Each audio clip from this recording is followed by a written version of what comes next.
Since we lost the bid, my personal view is it's almost like the city's become stronger. Whatever happened, whether we won or whether we lost, that actually the momentum carried on. Yeah. So we may not do it all in 2021, but we're going to do it over 7 years. And all of these amazing ideas that came out of the bidding process, we thought, no, we're just going to make this happen anyway. There's a lot of cry out in Sunderland for a music venue.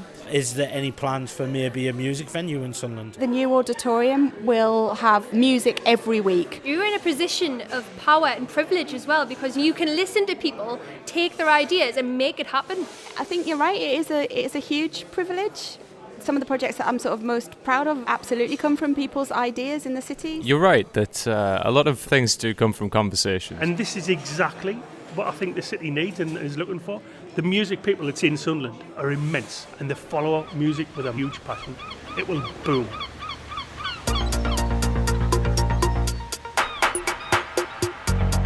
I'm Betty Ball. I'm Stevie B. He's Mackin. And she's from South Shields. And you are listening to... Speak Up Sunderland. Woo!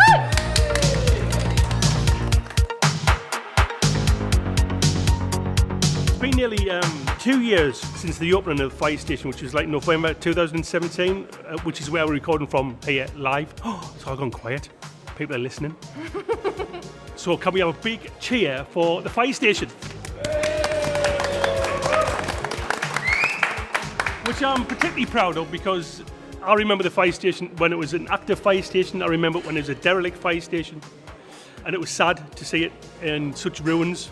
Now it is probably one of the best venues that we have in Sunderland. So, because there's lots of things happening in the city of Sunderland, we have the creative director of Sunderland Culture, the lovely and a fellow Ball, so she's fantastic, Rebecca Ball.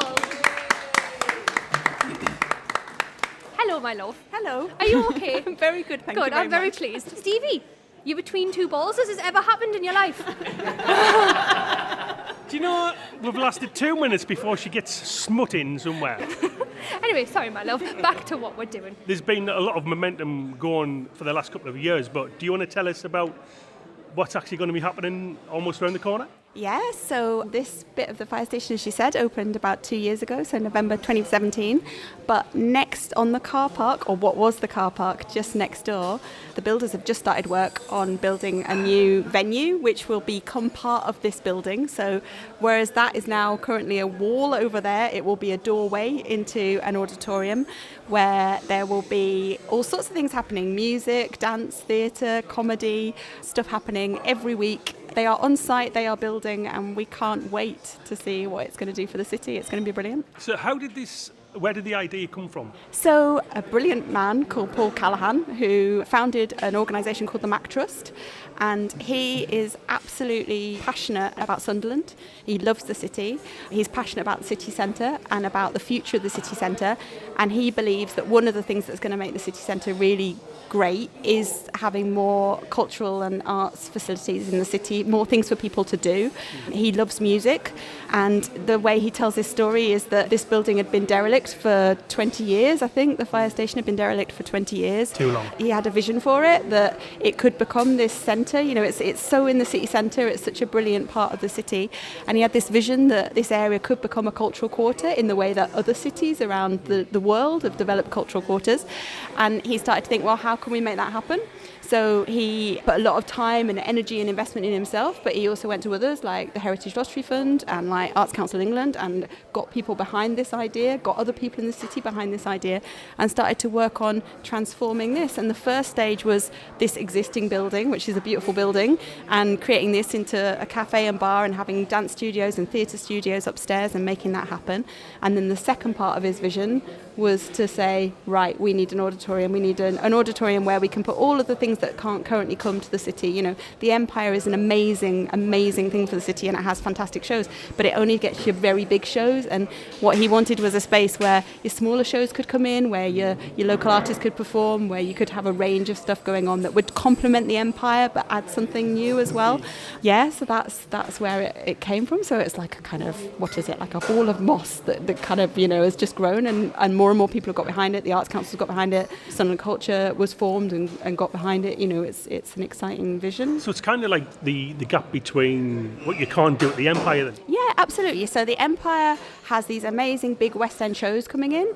The new Fire Station Auditorium, I think, will have much more music. So it'll have rock and pop gigs, jazz, folk, roots music, it'll have blues music. It's going to have about 450 seats, so it'll have some reasonably big names, but it's not like the kind of stadium gig. Because, there was a bit of a gap, I think, in Sunderland between those kind of amazing big things that happen at the stadium and then those amazing tiny little things that happen at some of our more, the independent venues. It'll bridge that gap, and then it'll have your sort of smaller scale theatre, so the stuff that might not go on the Empire stage, but still will get a great audience. And then dance, I'm really excited about some of the contemporary dance. Dance City are working in this building at the moment, so they'll bring some of the stuff that goes to Dance City in Newcastle currently. Live Theatre will bring some of the stuff that goes to Live Theatre in Newcastle currently. We're talking to Sage Gateshead about some of their programmes, so I think it'll be a fantastic thing for the city, and it'll really kind of fit in between that really big stuff and that really small stuff that we've been doing really well, and kind of give us that mid-scale stuff. But you talk about the capacity is going to be 450. Yeah. You seem almost apologetic about it, but you also hear artists now, even big established artists, they love to do this intimate gigs. Yeah. And you hear them talking about like 100 people. So this could be perfect for that type of thing. So we can take the seats out as well. That's the other exciting thing about the new venue. We can take the seats out and we can get 800 people in for standing events. So that's a great size. That's a good number. 450 seated. So I think it's a really flexible space, which is what we want. And as you say, some artists, some quite big artists, love performing to that size of audience. So yeah, I think it'll. Yeah, I'm so excited about it. I just can't wait. It's really exciting, isn't it? We spoke about what's going to go in it. I want to know what it's going to look like outside, because you've revamped lots of old historical buildings, which is amazing because we're making do with what we've got, which is always fantastic. But a little birdie told me that you guys have hired the award-winning architect Jason Flanagan to design this building, who actually designed the Gateshead's very well-known sage. Is this right? This is absolutely right. So, well done, good knowledge. Jason Flanagan was the project architect on Sage Gateshead with Foster's. The design is beautiful. So they wanted to create something that would complement the fire station, which is such a beautiful red brick building. So they've designed a building that it'll have a kind of glass front, but it'll have these terracotta strips, louvers, which kind of go across it. So it'll match the bricks on here. It'll feel like a really beautiful modern addition. It's very modern, but it's got that terracotta, so it absolutely talks to the terracotta, not just on this building, but like Elephant Tea Rooms and some of the other really beautiful buildings on the high street. So I think it'll be absolutely stunning. We're so excited about it. It's got this kind of glass frontage, there's terracotta features. It's a similar height to this building, but it's got a kind of a concrete box inside it, which is what the auditorium will be built into. Well, if you want to see a picture, right at the entrance of the fire station, there is one, which me and Stevie just had a couple of selfies in front of. Is there any access to plans online or anything? So on the Sunderland Culture website, there's images on there, so go on and have a look. Sunderland, which I'm devastated, just missed out on the award for the City of Culture 2021 to Coventry. What? Anyway, moving swiftly forward, that doesn't seem to have stopped us from improving though. So has this come from the back of that? Yes, so I was involved in that City of Culture bid. I worked on that City of Culture bid, so I obviously share the heartbreak around that. It was absolutely awful, but I think we always thought that bid was such an amazing experience, and the kind of momentum and the way people got involved in it was so amazing that we just wanted to make sure that whatever happened, whether we won or whether we lost, that actually the momentum carried on. Yeah. So to do that process justice, we needed to keep going, and shortly after we found out about the bid, we sort of thought we're going to do this, but we may not do it all in 2021, but we're going to do it over 7 years, and we're going to make these changes, and all of these amazing ideas that came out of the bidding process, all of these groups that kind of wanted to get involved, we thought, no, we're just going to make this happen anyway. So a lot of these projects were already in that City of Culture bid, and we're seeing them kind of come to fruition now, which is great. How do you feel about seeing it from an idea on a piece of paper right to reality? Like, say, literally from that wall over there, it's happening. How does that make you feel? It's amazing. It's one of the most brilliant things about the job, that I'm incredibly lucky that I see these projects, and you'll talk to people about an idea or something that feels extraordinary and exciting, and then you actually get to see it happen, and that's like planting a seed and watching it grow, isn't it? And it happens in all sorts of different ways. So it happens on big projects like the Auditorium, where it's a new building, but it also happens on smaller projects. So like artists saying, I want to make this thing, I want to do this exhibition, or a community group saying, we want to set up this group, or every time it happens, it's still really special, whether it's a kind of massive, great big building or whether it's a project or a workshop or a children's programme. It's one of the things of working in the creative sector. It's amazing. It seems like it's really going to open the doors to literally anybody that's involved in the art side of whatever Sunderland is, isn't it? Yeah. Whether you're a big star or you're a performer or an artist or a poet or whatever. Yeah. We really hope that it'll be a venue that people really love. We want it to be welcoming and owned by everybody, and a place where you can go and see your kid perform or you can go and see some amazing band. And I think that's our vision for it, is that it's really part of city life. One of the things that I think we're proud of in Sunderland is the Empire, but we've got venues like the Independent, with the players' bands, but there's this gap in between. Like in South Shields, they've got the amphitheatre Yeah. or something. Customs House. Yeah. And this is exactly what I think the city needs and is looking for. It will boom. It'll absolutely boom because the music people that's in Sunderland are immense. They're talented and they follow music with a huge passion. Yeah. That's brilliant to hear. And I think it will absolutely boom. I really do. Right, we've got to know, Rebecca. When's it going to be opening? Because it's just started, but when's the finish line? And when's the real finish line? It should be open spring 2021. So it's about 18 months. Is that about 18 months? Yeah, a little bit under 18 months. Yeah. It's not long, though, is it? No? It's not long. You realise you've said this now when it's recorded. I know, and it's going out and it has to happen. But It they're has on to happen. site, so they have to do it. Have you actually approached any artists? Have you actually booked anybody? Because there must be a lot of interest with this already. There is a lot of interest, and Oh, drop we're names. talking to a lot of people. But we haven't actually booked anybody. Can you yet. name drop anyone? No. It's temptation. There's some brilliant local musicians who we really want to be involved. Can we name drop anyone? We haven't booked anyone yet, honestly. I would tell you if we had. Hiya. So my question is that we've got the culture here, etc. There's a lot of cry out in Sunderland for a music venue, such as like Metro Radio Arena, or it's changed its name now. Utilita. So is there any plans for maybe a music venue in Sunderland? So the auditorium, the new auditorium, will have music every week.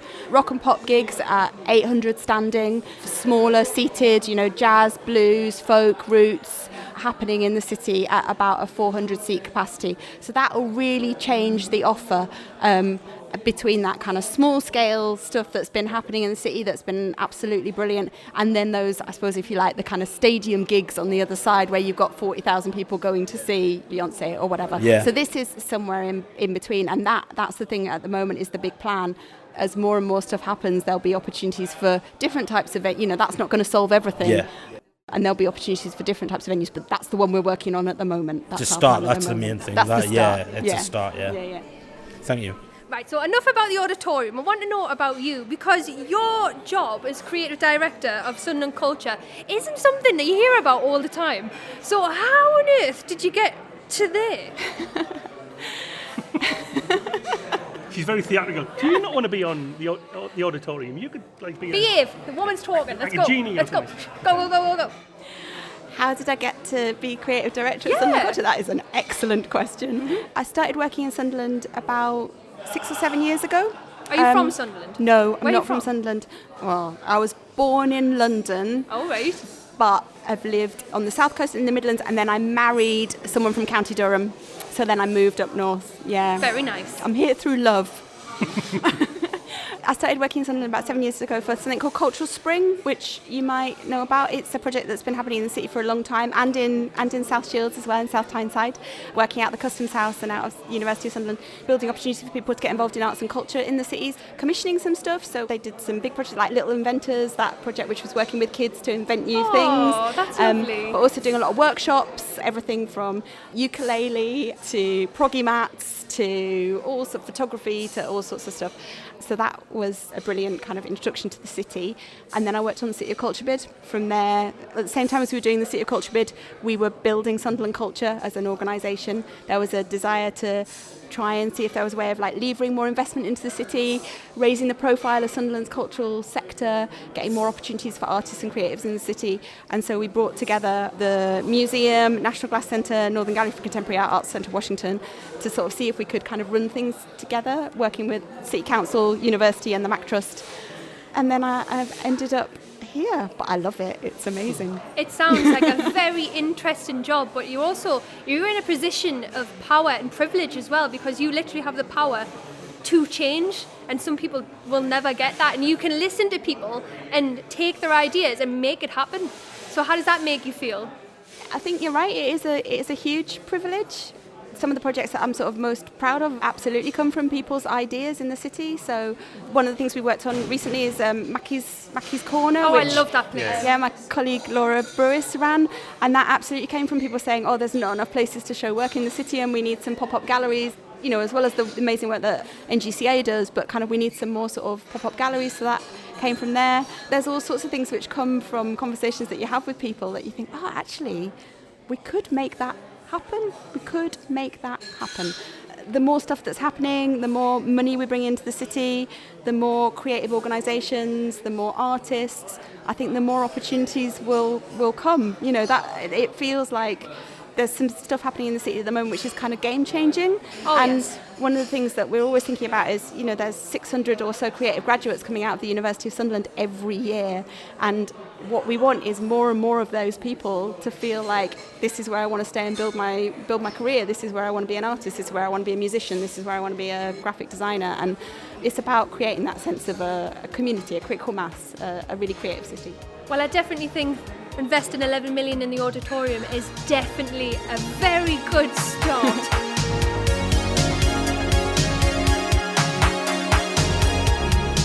Since we lost the bid, my personal view is it's almost like the city's become stronger.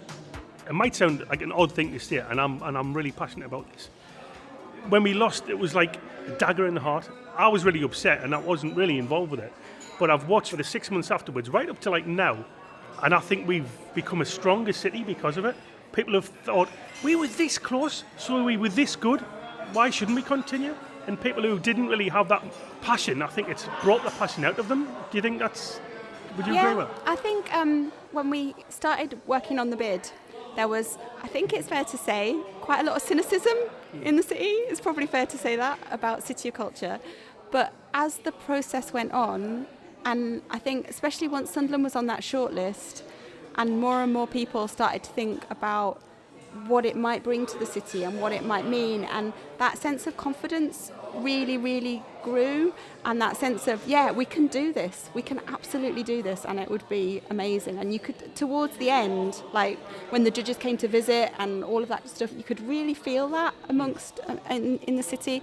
And I remember people saying at that point, you can't put it back in the bottle.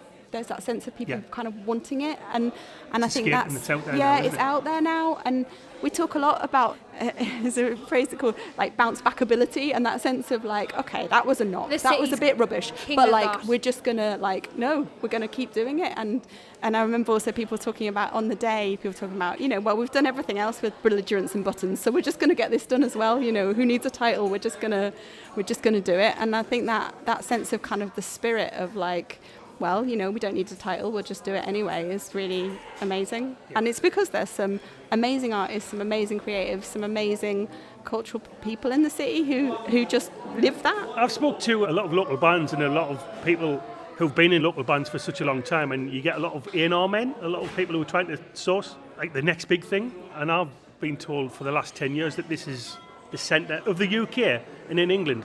This area between here and Newcastle is where you find. I mean, look, off the top of my head, Sam Fender. Yeah. He's just gone from Little nowhere Mix. to he boomed. Yeah, Little Mix. Yeah, he's number one on Radio 1's playlist. Joe McElderry. Who was the other one? There's some proper old ones. Joe McElderry? Joe McElderry's still really amazing. Still doing really well. Who else is there from the northeast round here that's been absolutely spot on? Dave Stewart. Yeah. Dave Stewart, I think probably, I would predict, I bet he'll play at the Auditorium. We would very much like him too. Very much like him face too. Smile, is that a name drop there? But also like people who are still very much in the city, you know, like the Future Heads and Field Music and Frankie and the Heartstrings, and there's some amazing, you know, Nadine Shah's just up the road. Emily Sandé, She's come to Chancellor of the is now university, just come yeah. and working in the university. You know, it'd be amazing to get her here. That would be amazing. So could the Auditorium actually yeah. be big enough to have like a kind of a festival? You know, we've had Sunnyside. And that type of thing. Sounds of Sunderland. That's just Sounds of Sunderland, yeah, could it do that type of thing? That was very good. The thing that is most exciting about the Auditorium, I think, I mean, there's lots of exciting things about the auditorium, but one of the things that I'm most excited about is the fact that you've got that venue in there that you can use. You've got this space here, which it feels like it's a different building at the moment, but give it 18 months, you'll be able to walk through a door there into the auditorium. You've got the studios upstairs, you've got the courtyard at the back, and then you've got that lovely space out the front as well. So actually, your ability to be able to have a number of different bands on at the same time, or to have, so you can Smart human you are. you can start thinking about it as a space where you have lots of different things happening at once, not just one gig or one band. You can have different things happening. So yeah, absolutely. You could do an amazing weekend festival here with lots of different activities happening in the different spaces, and that's something we would love to see happen. It's going to happen. It will happen. It will It's happen. gonna happen. It They've will spent happen. £11 million to making it happen. It's going to happen. I know that you mentioned about when the auditorium's going to be up, but one gap that seems to be, particularly, it's something my dad says, is the Empire's very focused on musicals, and there isn't a big, straight theatre. Is there going to be a more sort of straight, sort of actual plays once the auditorium's up? Yeah, I think that's absolutely right. So I think we know that the auditorium, whatever it does, it needs to complement the offer at the Empire, which loads of people love. But I think there is a real gap in the city for contemporary theatre, new writing, more kind of political and issue-based theatre. So I think it'll, and also stuff, young people's theatre, youth theatre, all of that kind of stuff. So I think it'll position itself more there in terms of its offer. But yeah, absolutely, you're kind of more contemporary, new plays, that sort of stuff. It's kind of I would agree with you. The Empire is almost like it's our own local West End, isn't it? In doing that, we are creating a big void, a gap, and maybe that's what the auditorium's going to be. So is there anything in the pipeline that you can drop for next year, 2020, You did apart tell me from to the get a auditorium? little- Why, of course a I little am. bit of Shy a- Man's getting out. The auditorium 2021. 2020? 2020, we're doing a lot of arts projects, visual arts projects in 2020. So we are part of a very exciting project with the museum where, for people who love art, there's an amazing collection called the Arts Council Collection, which has got 8,000 different works by all of the top name British contemporary artists. So Oh, wow. if you're into Tracy Emin, David Hockney, Damien Hirst, Bridget Riley, the kind of the game-changing artists.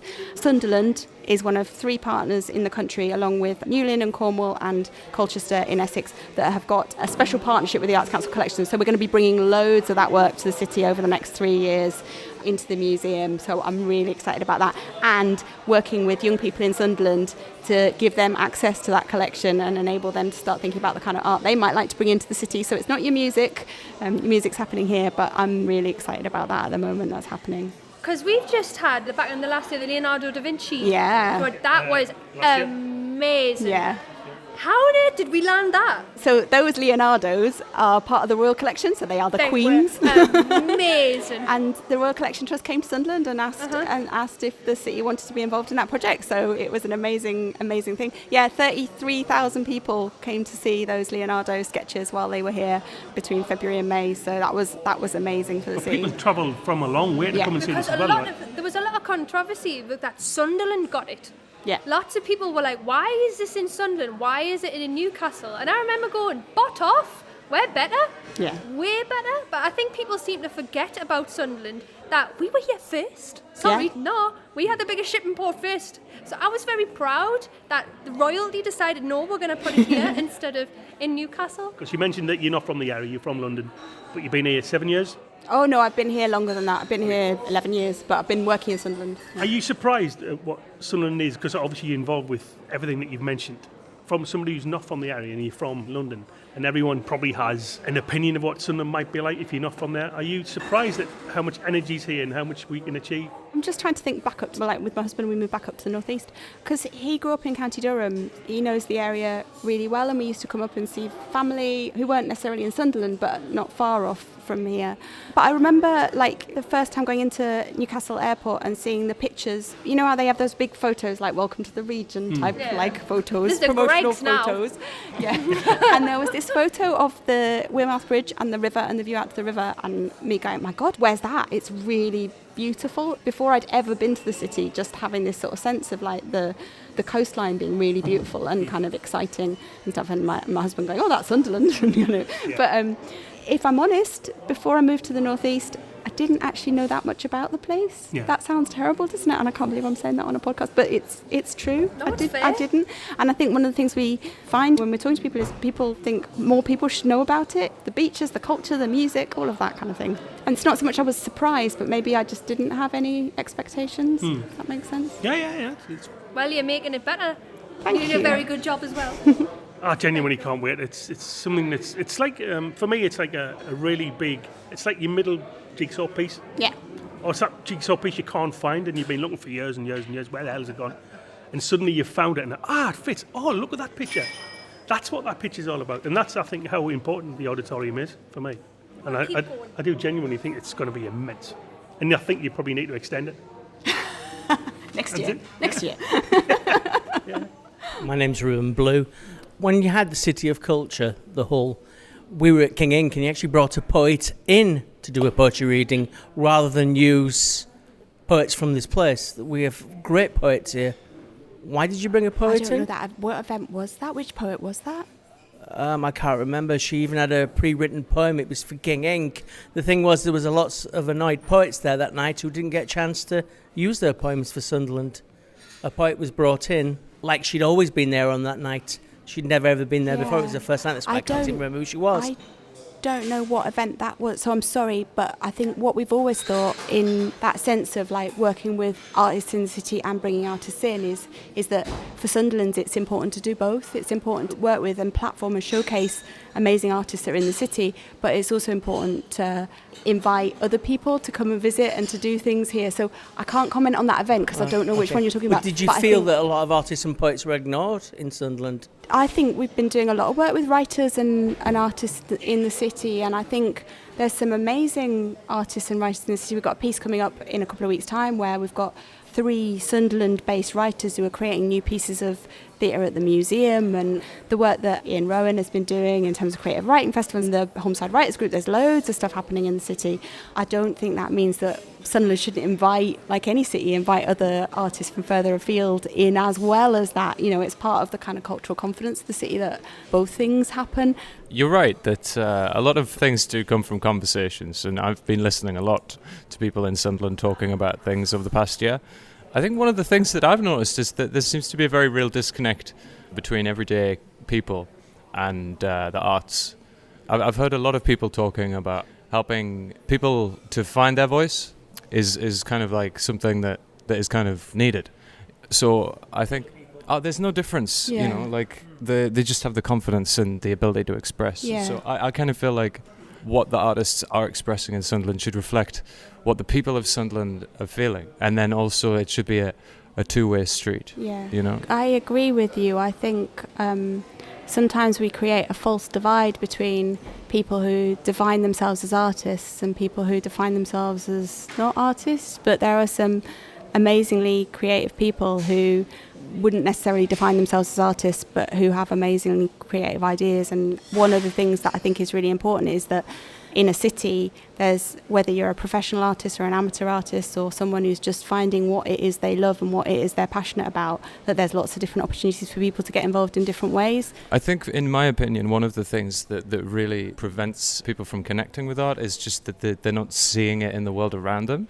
So one suggestion that I might have, but before this venue opens, it might be a good opportunity to start to try to do things in Sunderland where people see it, and perhaps it becomes more commonplace for them, and then they start to see, well, actually, this is something that's relevant to me, and I like it. Because once things become less strange and unusual, they become less frightening to people, you know? Yeah, I think you're absolutely right. I think it's about stuff happening in venues, out of venues, on the street, things that people kind of walk past that they don't necessarily know they're going to go and see. I think it's about all of that. And I also think it's about people discovering the types of music they love to play. So like opportunities to join whether it's a guitar group or a ukulele group or a choir or, all of that sort of thing. There's some amazing work in the city, but thinking particularly of some amazing work that's happening with young musicians in the city and young songwriters in the city. And that sort of thing is so important because that is about people discovering their own creativity, but it's also the thing that's going to drive people to be curious about what those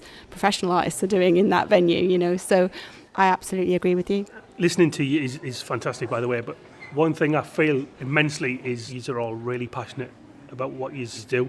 And I love the fact that you can be honest about your opinions and be passionate to give that honest opinion as well. But in that passion should come success though, because if you're that passionate, surely good things is going to happen. I'm an optimist. I think that if you can be passionate, then you've already succeeded. So Good line. I think that That's a t-shirt. It's up to the people who are most. Or a meme. I think the people who are most confident in expressing their passion almost have a responsibility to do that, so that other people can see that even if they can't express it as well, everyone can enjoy it together. Exactly. See, this is why I love Sunderland. My poetry and art comes from living in the northeast, living in London, being homeless. It's more than a passion for me, it's my life. And I think a lot of people in Sunderland have that in them, but just don't do anything about it. I've read people's work who would never write poetry, but they did, but they keep it hidden in a drawer. We need to draw that out. We need to draw the artists, the poets, the writers, even the actors out of Sunderland before we lose them. Can I just say on that, and I am truly saying this sitting on the fence because I won't take an opinion, or side, sorry, but I'm old enough to remember what we had here 30 years ago. We had nothing. We had the Empire Theatre, which again is brilliant, and we've got so much more now, and there is this momentum going. We're getting more venues, we're getting more interaction with people, we've got more artists coming out of, sorry to use the word, they are literally coming out of the woodwork. We're finding these talented people and we're tapping them on the shoulder saying, you're actually quite talented, come here. And there's been quite a few people on this podcast who have been artists, poets, singers, songwriters that have came here and have made different connections and said things to the right people, and things are happening. I have to admit, being sat here right next to Rebecca, who is one of the forefront of the change of Sunderland, I feel like her and her team have done a cracking job. Because Stevie hit the nail on the head a couple of 10, 20 years ago, there was nout. Didn't have anything. Literally nout. But all of that talent was there. And because they've got these opportunities and said, look, hello, what do you do? Or yous have come out and they went, you're good. We wouldn't be doing what we're doing right now, if I'm honest. So I'm really pleased, and I feel like we're doing a great job. Well, thank you very much, Miss Rebecca Ball. You are absolutely phenomenal. And my favourite ball, sorry Ian, favourite ball. And you've been stuck between two balls, how do you feel? I'm not going to comment on that. I'm far better brought up than you are. Not with that type of comment anyway. That's true. It's been, for me personally, it's been fantastic. Because I've already mentioned, I think it's going to slot into this little jigsaw piece that we've been waiting for. And I mean that is genuinely. So let's just see what's going to happen. It will. So thank you very much, Creative Director Rebecca Ball. For having us.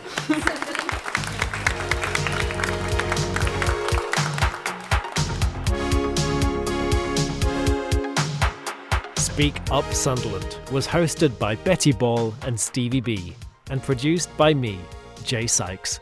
A huge thank you to Rebecca Ball, the Creative Director of Sunderland Culture, for joining us live at the fire station. And of course, thank you to the staff at the fire station for allowing us to use their premises as a new recording venue. We are proud to be working in partnership with the fire station and look forward to hosting many more events there. And if you would like to join us at one of our live recordings, absolutely free, then you can do so. Head to speakupsunderland.com/live to find out about the latest events. Thanks to all the other voices involved in today's episode. You heard questions asked by Ruben Blue, Adam O'Wellan, and Lizzie Hargreaves. Our theme tune was created by Timecrawler 82, and our new logo and branding is by Jorge Vinicio. I'm not originally from Sunderland, as you can probably tell by my voice, but I have grown to love this city. This podcast is proudly produced in Sunderland for Sunderland.